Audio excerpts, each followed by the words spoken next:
Welcome to the lecture. आज का हमारा टॉपिक है अंडरस्टैंडिंग द माया इंटरफेस। आगे बढ़ने से पहले हम सबसे पहले तो ये देखेंगे कि हम माया कहाँ से डाउनलोड कर सकते हैं फ्री में, क्योंकि माया का जो हम वर्जन यूज़ करेंगे वो होगा माया 2020 और हम डाउनलोड करेंगे ऑटोडेस्क की साइट से, जो कि स्टूडेंट वर्जन ऑटोडेस्क ऑफर करता है 3 साल के लाइसेंस के ऊपर।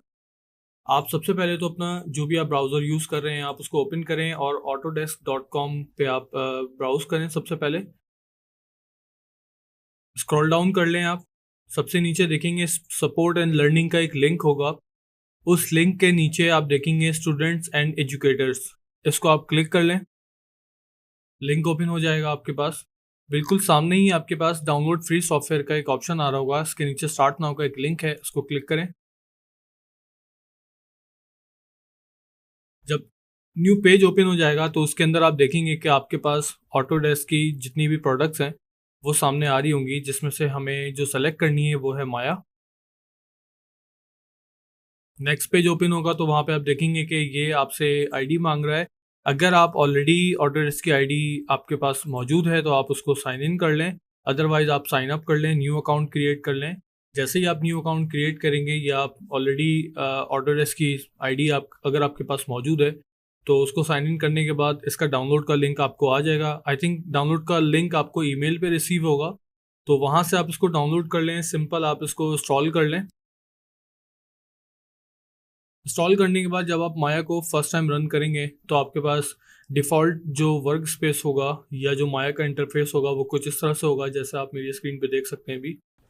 तो चलें स्टार्ट करते हैं माया के इंटरफेस के हवाले से।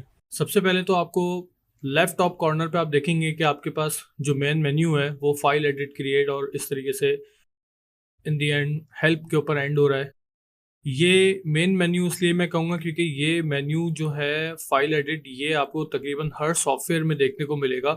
फाइल के अंदर आपको वही कॉमन कुछ चीज़ें आपको देखने को मिलेंगी, जैसे ओपन, सेव, इंपोर्ट, एक्सपोर्ट, और एडिट में भी सेम इसी तरीके से जो एडिट के मेन फंक्शंस होते हैं वो आपको देखने को मिल जाएंगे। लेकिन डेफिनेटली माया एक 3D पैकेज टूल है, तो इसमें एडिट के जो ऑप्शन है उसके अंदर कुछ चीज़ें बहुत कॉमन है और कुछ माया के अपने हिसाब से चीज़ें चल रही हैं, जैसे डुप्लीकेट्स वगैरह, ग्रुपिंग वगैरह। इसके नीचे अगर आप देखेंगे तो आपको मॉडलिंग का एक ड्रॉप डाउन मेन्यू मिलेगा, जिसको आप क्लिक करेंगे अगर तो उसमें रिगिंग, एनिमेशन, इफेक्ट्स आपको नज़र आएगा। ये जो टूल बार है बेसिकली ये आपकी स्टेटस लाइन कहलाती है। इसके नीचे आप देखेंगे आपको curve surfaces, poly modelling, sculpting, rigging, animation, rendering, effects, ये आपका शेल्फ्स कहलाते हैं। ये बहुत इंपॉर्टेंट होता है। इसमें हम कस्टमाइज़ करते हैं कुछ चीज़ों को, जैसे कस्टम का जो शेल्व है ये अभी आपको खाली नज़र आ रहा है। कस्टम का जो शेल्व है इसको हम अपने वर्क फ्लो के हिसाब से अरेंज करेंगे। इसमें अपने कुछ कस्टम टूल्स ऐड करेंगे जो कि हम फ्रिक्वेंट यूज़ करते हैं। इससे नीचे आ जाएं, अगर आप लेफ्ट साइड पे अगर आप देखेंगे तो हमारे पास यहाँ पे एक टूल बार है, मेन टूल बार हम इसको कह सकते हैं, जिसमें हमारे मूव और रोटेट टूल हैं, सिलेक्शन टूल्स हैं। बिल्कुल सेंटर में जो आप ये एरिया देख रहे हैं ये हमारा व्यू पोर्ट है।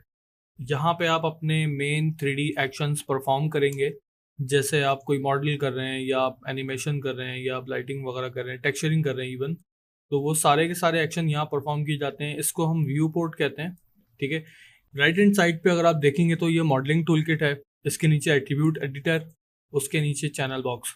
चैनल बॉक्स के अंदर आपके पास एक डिवीजन है, जिसमें नीचे आप देख सकते हैं कि यहाँ पे हमारे पास लेयर एडिटर है, डिस्प्ले और एनिमेशन, यानी कि हमारे पास डिस्प्ले लेयर्स अलग हैं और एनिमेशन लेयर्स अलग हैं। डिस्प्ले लेयर्स और एनिमेशन लेयर्स का मैं आपको आगे काम बताऊंगा कि हम किस तरह यूज़ कर सकते हैं।